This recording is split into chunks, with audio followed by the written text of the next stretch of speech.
கேரளாவில் 2.5 வயது சிறுமியை உறவினரை கொலை செய்து கிணற்றில் வீசிய கொடூர சம்பவம் அதிர்ச்சியை ஏற்படுத்தியுள்ளது.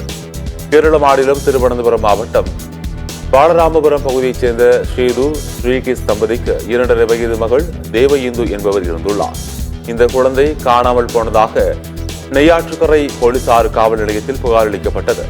இதுகுறித்து வழக்கு பதிவு செய்து விசாரணை மேற்கொண்ட போலீசார் அருகிலுள்ள கிணற்றில் தேவ இந்துவை சடலமாக மீட்டனர். பிரேத பரிசோதனையில் குழந்தையின் சுவாச குழாயில் தண்ணீரை நிறைத்து மூச்சு முட்டி இருந்தது தெரிய வந்தது. போலீசாரின் விசாரணையில் ஸ்ரீதுவின் அண்ணனும் குழந்தையின் மாமாவுமான ஹரிகுமார் என்பவர் குழந்தை தேவ இந்துவை கொலை செய்து கிணற்றில் வீசியது தெரிய வந்தது.